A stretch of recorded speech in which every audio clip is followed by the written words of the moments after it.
चलिए देखिए, आज क्वेश्चन नंबर 11 में हम लोग देखते हैं ना। कह रहा क्वेश्चन 11 में कि निम्नलिखित में किसका दशमलव प्रसार अशांत होगा, है ना। सबसे पहले आप जानेंगे कि शांत और अशांत किसको कहते हैं, यानी हर के रूप में। ध्यान से समझेंगे, हर समझते हैं ना, पी बटा क्यू है, ये हर कहलाता है ना। तो ऊपर पी रहेगा और क्यू में 2 के पावर m और 5 के पावर n, यानी अगर हर में आपका 2 के पावर और 5 के पावर में रहे तो वह होगा शांत, और 2 के पावर 5 के पावर के अलावा और कोई दूसरा आ जाए तो यह हो जाएगा अशांत, है ना। ये सब आपको बेसिक पहले से पढ़ाया हो गया होगा।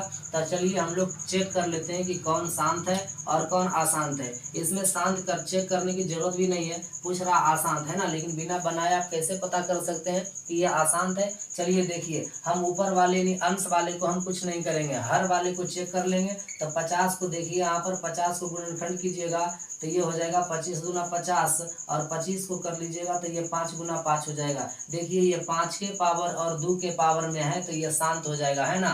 अब यहाँ देखिए 247 को यदि आप इसको कीजिएगा गुणनखंड तो ये किसका हो जाएगा, तो ये 7 गुना 7 गुना 7, ये 3 बार कीजिएगा तो आपका हो जाएगा 243। अब बताइए, यही जब 2 के पावर 5 के पावर के रूप में नहीं है तो आपका ये हो जाएगा अशांत के रूप में। समझ पाए। चलिए अब क्वेश्चन नंबर 12 की ओर हम लोग बढ़ते हैं ना। कारा क्वेश्चन निम्नलिखित में से कौन अपरिमेय नहीं है, यानी परिमेय है ना, अपरिमेय। बताइए, यहाँ क्वेश्चन दिया है आपका सबसे पहले ऑप्शन ए में पाई आप जानते होंगे कि ये अपरिमेय संख्या है ना, पाई अपरिमेय संख्या। √7 भी आपका अपरिमेय संख्या है क्योंकि इसका पूरा पूरा वर्गमूल नहीं निकलेगा, है ना। अब देखिए √2 बटा √5 ये भी आपका अपरिमेय हो जाएगा। आपका ऑप्शन नंबर डी जो होगा यह बिल्कुल परिमेय संख्या होगा, है ना। तो कह रहा अपरिमेय नहीं है, यानी परिमेय कौन होगा, तो परिमेय आपका डी हो जाएगा। अब आपसे पूछेगा ये कैसे हो गया, हम तो समझे नहीं। चलिए इसको आप थोड़ा सा समझ लीजिए। देखिए 3√75 है और √48 है, तो आप इसको क्या कीजिएगा, 3 लिखिए। 3 है तो 75 को आप रूट में ही 25 गुना क्या कर दीजिएगा, 3, 25 या 75 हो जाएगा। और √48 को आप 16 गुना 3 कर लीजिए। देखिए ध्यान से, 3 बाहर है, 3 लिखिए, 25 को बाहर कीजिएगा 5 निकल जाएगा बाहर, और अंदर में आपका बच जाएगा क्या, √3 बच जाएगा। अब यहाँ देखिए 16 को बाहर निकालिएगा 4 निकलेगा और √3 बच जाएगा, है ना। तो यहाँ देखिए 5 गुना 3 25 या 15 और √3 हो जाएगा। यहाँ 4√3 हो जाएगा, जो कि √3 से √3 खत्म हो जाएगा। 15/4 आपका क्या हो जाएगा, एक परिमेय संख्या हो जाएगा, है ना। तो इस प्रकार से आप बना सकते हैं। चलिए 13 देख लीजिए, है ना। 13 में आपको कह रहा क्वेश्चन नंबर की निम्नलिखित में से कौन सा परिमेय संख्या, यानी परिमेय संख्या पूछा है ना। तो इसको आप देखिए, यहाँ √1/144 है, ये ऑप्शन आपका बिल्कुल सही हो जाएगा, है ना। कि 1 को बाहर कीजिएगा 1 निकलेगा, और 144 को बाहर कीजिएगा तो ये 12 हो जाएगा। 1/12 आपका परिमेय संख्या हो जाएगा। जो आपकी √50 का वर्गमूल नहीं निकलेगा, √500 का नहीं निकलेगा, ये गलत हो जाएगा। √32 का भी पूरा पूरा वर्गमूल नहीं है। अब 5 प्लस √5 ये भी अपरिमेय संख्या, एक परिमेय एक अपरिमेय संख्या का योग अपरिमेय संख्या होता है। तो आपका ऑप्शन नंबर ए हो जाएगा, है ना।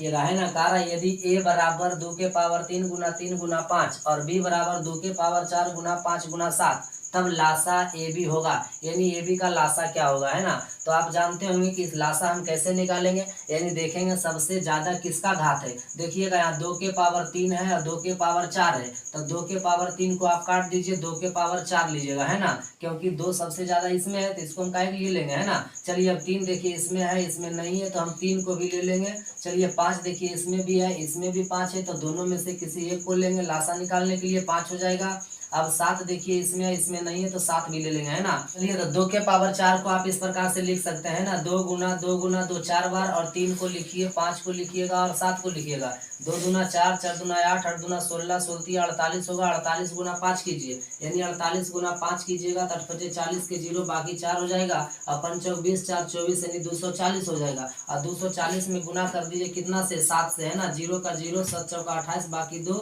और 7 दूना 14 2 16 यानी 1680 हो जाएगा। आपका ऑप्शन नंबर क्या हो जाएगा, डी हो जाएगा, है ना। क्वेश्चन नंबर आप 15 को देखिएगा। कारा यदि m एक धनात्मक पूर्णांक है ना, तो धनात्मक विषम पूर्णांक का रूप होगा, यानी इसमें से विषम पूर्णांक का रूप कौन होगा, ये आपसे पूछ रहा है ना। तो ऑप्शन ए में देखिए 4m+2 दिया है, 4m+4 4m+1 कोई नहीं, इसमें से आपको एक ऑप्शन को चुनना है। ध्यान से देखिएगा, यहाँ पर m के जगह आप 1 या तो 2 रखिएगा, यहीं से आपका आंसर पता चल जाएगा, है ना। ध्यान से देखिए, चलिए सीखिए। यहाँ देखिए 4 है, अगर हम 4 m के जगह पर 1 रखते हैं तो 4 गुना 1 प्लस 2 होगा, तो ये 4 प्लस 2 बताइए 6 हो गया है ना, जो कि ये सम का रूप है। तो सम का रूप नहीं ना पूछा है, देखिए आपसे पूछा है विषम का रूप होना चाहिए, धनात्मक विषम पूर्णांक का रूप होना चाहिए। अब देखिए यहाँ पर अगर हम यहाँ पर रख देते हैं m का जगह पर 1, तो 4 गुना 4 कीजिएगा तो 4 गुना 4 क्या हो जाएगा 8 हो जाएगा, जो कि ये भी आपका सम रूप है ना, तो ये भी नहीं होगा। यहाँ पर देखिए 4 गुना 1 प्लस 1 यानी 4 प्लस 1 ये देखिए 5 हो जाएगा, जो कि 5 आपका विषम का रूप है। तो ऑप्शन नंबर आपका सी हो जाएगा बिल्कुल सही, समझ रहे हैं। चलिए अब क्वेश्चन नंबर आगे की ओर हम लोग देखिए। यहाँ कहा यदि दो संख्याओं का गुणनफल, देखिए दो संख्या का गुणनफल दे दिया 2166 एवं उनका मासा दिया है 19 है ना, मासा दे दिया है, तो आपको लासा पूछा, यानी लासा क्या होगा, तो आप जानते होंगे इसका फार्मूला होता है लासा बराबर, यानी दो संख्याओं का गुणनफल आपको पढ़ाया गया पहले से है ना, दो संख्याओं का क्या होता है गुणनफल होता है, और बट्टा में देखिए लासा पूछा तो बट्टा में हो जाएगा मासा, यानी दो संख्याओं का गुणनफल आपको दिया है 2166 है ना, 2166 लिखेंगे और बट्टा में मासा, यानी बट्टा में मासा आपका क्या दिया 19 दिया है, तो आप 19 लिखिए और 19 से आप भाग लगा दीजिए 2166 में, देखिएगा 19 से कहीं 19 हो जाएगा, 21 में से 19 गया 2 बच गया 26 हो गया, तो 19 से कहीं 19 यानी 26 में से 19 चला गया कितना बच गया 7 बच गया, तो 76 हो जाएगा, 19 चौका 76 यानी आपका हो जाएगा 114, जो कि ऑप्शन नंबर आपका बिल्कुल सी में सही है ना। चलिए आप अब अगला 17 नंबर देखिए क्वेश्चन, कारक की संख्या 2.131131131113 डॉट डॉट है। अगर इस प्रकार से आपको क्वेश्चन मिले कि देखिए यहाँ पर 1 है, यहाँ पर 2 गो 1 है, 3 गो 1 है, यानी 1 1 बढ़ रहा है ना, अगर ऐसा संख्या आपको मिलेगा तो आपको सोचना नहीं, देखिए ये लगातार बढ़ रहा है, कटेगा नहीं, अशांत है ना, अशांत अनावर्ती है, तो ये सब आपका अपरिमेय संख्या हो जाएगा है ना। क्वेश्चन नंबर आप 18 देखिएगा है ना, कारण निम्नलिखित में से कौन अपरिमेय संख्या, यानी अपरिमेय संख्या पूछ रहा है, आपका परिमेय नहीं पूछ रहा है ना, तो देखिए √17 आपका जो है कि इसका वर्गमूल पूरा पूरा नहीं निकलेगा, इसलिए आपका अपरिमेय संख्या हो जाएगा। 100 तो आपका 10 निकलेगा, ये परिमेय हो जाएगा। 4 का आपका 2 निकलेगा, 16 को 4 निकालिएगा, 25 को 5 तो 5 4 9, ये भी आपका परिमेय हो जाएगा है ना। चलिए आपका हो जाएगा 18 का ऑप्शन ए बिल्कुल सही है ना। 19 नंबर में देखिए आपका कारा π/3 है, π/3 क्या है, कौन सा संख्या, परिमेय संख्या, अपरिमेय संख्या, पूर्णांक संख्या, इनमें से कोई नहीं। आप जानते होंगे पहले से कि पाई आपका कौन संख्या है, अपरिमेय संख्या है ना, पाई कौन सा संख्या है, अपरिमेय संख्या है, π/3 आपका हो जाएगा अपरिमेय संख्या है ना।